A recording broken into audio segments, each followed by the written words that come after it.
ఈ రాష్ట్రంలో కాంగ్రెస్ పార్టీ రాగానే శ్వేతపత్రం పేరుతోని సాక్షాత్ అసెంబ్లీలోనే వివిధ డిపార్ట్మెంట్లకు సంబంధించిన శ్వేతపత్రం రిలీజ్ చేశారు. దాని మీద మా పార్టీ నాయకత్వం కేటీఆర్ కావచ్చు, హరీష్ రావు కావచ్చు, జగదీష్ రెడ్డి కావచ్చు, అంశాల వారీగా ఏ పద్ధతులు ఏం మనం ఖర్చు చేశామో అది చాలా స్పష్టంగా చెప్పి, దానికి కూడా వాళ్ళు వినకపోతే వాళ్ళు శ్వేతపత్రం రిలీజ్ చేస్తే మేము శ్వేతపత్రం కూడా రిలీజ్ చేసాం, ప్రజల ముందు పెట్టాం. కాంగ్రెస్ పార్టీ ఏదైతే 400 హామీలు, 6 గ్యారంటీలు, 13 అంశాలు ఉన్నాయో వాటి మీద మేము దాని జోలికి కూడా పోలేదు. 14లో తెలంగాణ వచ్చినాడు ఏ స్థితిలో ఉన్నది, కరెంట్ కన్జంప్షన్లో కావచ్చు, పర్ క్యాపిటల్ ఇన్కమ్ కావచ్చు, వ్యవసాయ రంగం కావచ్చు, విద్యారంగం కావచ్చు, అంశాల వారిగా చూసినప్పుడు ఆ రోజు తెలంగాణలో ఎన్ని ఎకరాలు మన పారుగంతం ఉండే, తెలంగాణ వచ్చిన తర్వాత భూగర్భ జలాలు పెంచి మిషన్ కాకతీయ కావచ్చు, ఇవాళ ప్రాజెక్టులో డిండి పాలమూరుగా డిండి కావచ్చు, లేకపోతే కాళేశ్వరం ద్వారా కావచ్చు, అన్ని చెరువులు లింకప్ చేసి భూగర్భ జలాలు పెంచిన తర్వాత ఒక్క తెలంగాణ రాష్ట్రంలో భారతదేశ పంజాబ్ హర్యానాని మించే పద్ధతిలో వరి ధాన్యాన్ని పండించే విషయంలో అదైతే మనం చెప్పే తప్పుడు లెక్కలు కావు కదా. నిన్న కూడా ఈ తెలంగాణ రాష్ట్రంలో పండిన ధాన్యం లెక్కలు కూడా ఉన్నాయి. అంటే అవన్నీ సమకూర్చబట్టే కదా ఈరోజు కూడా రైతులంతా పండించగలిగారు.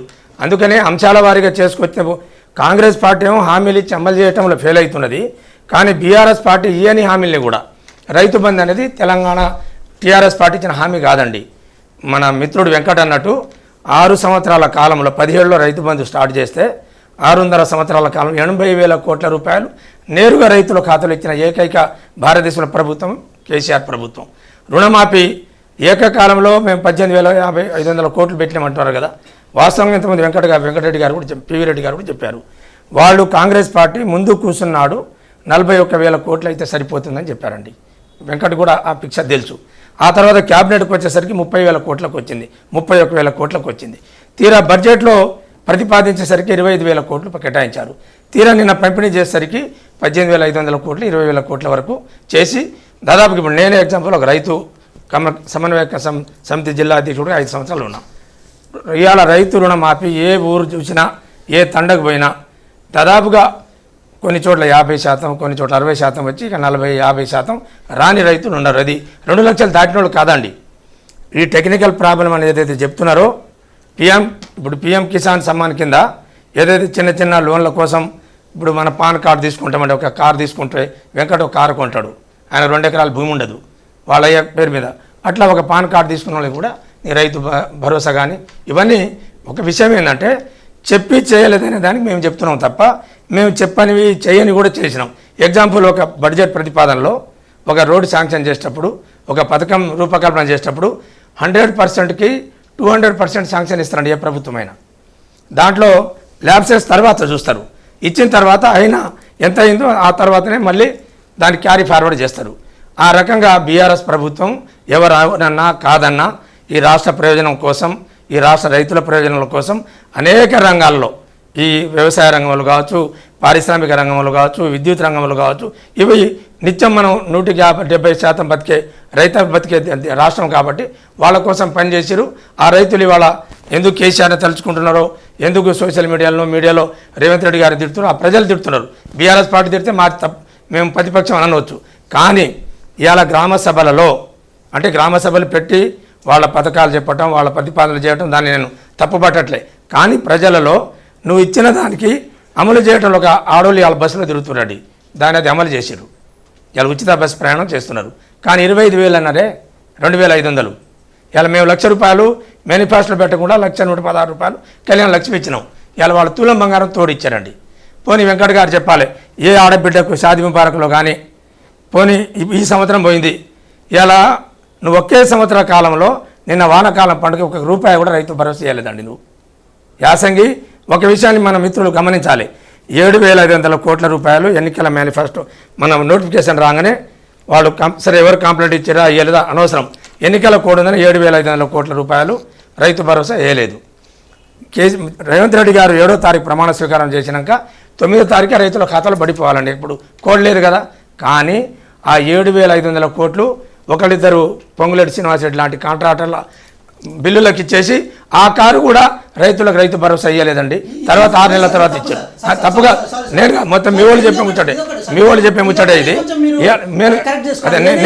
అది నిజం, అది నిజం. అది కాంట్రాక్టులు పోయింది, ఎవరెవరికి ఎన్ని కోట్లు పోయింది అనేది కూడా రుజువు చేస్తా, నేను రుజువు చేస్తా. రైతులకు మాత్రం పోలేదండి, రైతులకు మాత్రం రూపాయి పోలేదు. 7,500 కోట్లు మొత్తం వాళ్ళు ఎన్నికల్లో ఖర్చు పెట్టిన దానికి రుణం తెచ్చుకున్నారు. అందుకనే కాంగ్రెస్ పార్టీ వాళ్ళు ఏంటంటే వాళ్ళ వ్యక్తిగత స్వలాభం కోసం వాళ్ళ యొక్క మాట ఇచ్చిన పగర కాంట్రాక్టులకు ఇచ్చి రైతులకు ఇవ్వలేదనేది సత్యం. యాసంగి నేను వానాకాలం పంట ఇవ్వలే, నేను యాసంగి పంట కూడా ఇలా వేస్తారు. ఈరోజు కూడా దిక్కు లేదు అంటే 15,000 ఇస్తానన్నమాట నిజమా కాదా? పోనీ కౌలు రైతులకు 12,000 ఇస్తానన్నమాట నిజమా కాదా? వ్యవసాయ కూలీలకు 12,000 ఇస్తానన్నమాట నిజమా కాదా? పోనీ ఇదేమైనా అమలు చేసినారా? పోనీ మీరేమన్నారు 5 ఏళ్ళలో చేస్తామని అంటే మేము కూడా అడగకపోదాం. 100 రోజుల్లో అన్నారు మీరు, 100 రోజుల్లోనే బాండ్ మీద సంతకం పెట్టి ఇచ్చారు. పోనీ 100 పోనీ 360 రోజులు అయింది, ఎవరికైనా ఇచ్చారా? కాబట్టి ఇవాళ అధికార పార్టీ వాళ్ళు ఏ వాగ్దానం అయితే ఇచ్చారో దాన్ని మీరు చెప్పిన మాటనే అమలు చేయమని కోరుతున్నాం తప్ప మేము కొత్తది కోరట్లేదు. ఇంకోటి వెంకట ఒక మాట అన్నాడు, శాంక్షన్లు ఇచ్చారనండి. ఇలా దీర్ఘకాలికంగా పనికి వచ్చే మెడికల్ నల్గొండ పోయి చూడండి, ఇలా ఏ జిల్లాకు పోయి చూడండి. ఇలా బ్రహ్మాండంగా 33 జిల్లాల మెడికల్ కాలేజీలు, కలెక్టరేట్లు, ఎస్పీ కార్యాలయాలు, కొత్త కొత్త రెసిడెన్షియల్ పాఠశాల, అంటే నీకు వాళ్ళ సెక్రటేరియట్, అంటే దీర్ఘకాలిక పని వచ్చే కోట్లాది రూపాయల నిధులు ఇవాళ కేసీఆర్ గారు అప్పు చేసో సప్పు చేసో ఈ రాష్ట్రానికి ఇవాళ సంపదను సృష్టించిండు. కానీ ఈ సంవత్సర కాలం అప్పు చేయనని చెప్పిన నువ్వు ఇవాళ 8,000 కోట్లు 1,00,000 కోట్లు దాటింది. ఇవాళ ఒక సంవత్సర కాలంలోనే ఇవాళ రేవంత్ రెడ్డి ప్రభుత్వం 1,30,000 కోట్లు అప్పు దాటింది. ఈ లెక్కన నువ్వు కూడా 7,000 కోట్లకు చేరుతావు. మాకు 7,000 కోట్లు అని చెప్తున్నారే, 7,00,000 కోట్లు. 7,00,000 కాదని 100 సార్లు మేము రుజువు చేసినాం, కానీ అదే పాట పాడుతున్నారు. ఇవాళ కాళేశ్వరం ప్రాజెక్టు అద్భుతంగా ఇలా కొంచెం నష్టం, అవే నీళ్లు కదా ఇవాళ నువ్వు రేవంత్ రెడ్డి హైదరాబాద్ తీసుకుతున్నది, మల్లన్న సాగర్ నుంచి తెచ్చేది, అదే నీళ్లు కదా నీకు ఇలా మిడిమానేరులో తరలిస్తున్నది. అందుకనే ఒక 80,000 కోట్లతోని నిర్మించిన ప్రాజెక్ట్ని 1,00,000 కోట్ల అవినీతి జరిగిన రాహుల్ గాంధీతో చెప్పించారండి వీళ్ళు. అంటే 1,00,000 కోట్లు అవినీతే జరిగితే మరి ప్రాజెక్టు జరిగిన పనులు, గ్రావిటీలు, లిఫ్టులు ఇవన్నీ ఎటుపోయినాయండి? అంటే చెప్పడంలో కూడా కొంచెం అర్థం ఉండాలి. మంచిని మంచిగానే చెప్పాలి, చెడుని చెడుగానే చెప్పాలి. కాబట్టి రాహుల్ గాంధీ ఇవాళ రేవంత్ రెడ్డికి మధ్య జరుగుతున్న గ్యాప్లో కూడా కొన్ని మనం గమనిస్తే వాస్తవంగా ఆయన రేపు ఏదైనా సందర్భం వస్తే ఇవాళ బీజేపీ పార్టీతో కూడా పెద్దన్న చిన్నానని బడేబాయి చోటేబాయి అన్న కాడ కూడా చాలా చర్చ జరుగుతుంది అంతర్గతంగా, ఏదైనా జరగవచ్చు. సార్ అది ఆ హిపోతికేటికల్గా వద్దు కానీ సార్ మీరు ఒక మాట చెప్పండి సార్. రైతు బంధును విచిత్రంగా విమర్శించినటువంటి వాళ్ళలో రేవంత్ రెడ్డి గారు కూడా ప్రముఖ లైన్లో ఉన్నారు. అంటే వాళ్ళకు అర్హులు కాని వాళ్ళకు ఏసీ కార్లో వచ్చి కూడా తీసుకొని పోయారు అని అప్పట్లోనే చెప్పారు. అలాగే ధరణి గురించి కూడా మాట్లాడారు. నేను అనేది ఏంటంటే ప్రతిపక్షంలో ఉన్నప్పుడు మాట్లాడాలి, ఆ హక్కు ఉంటుంది.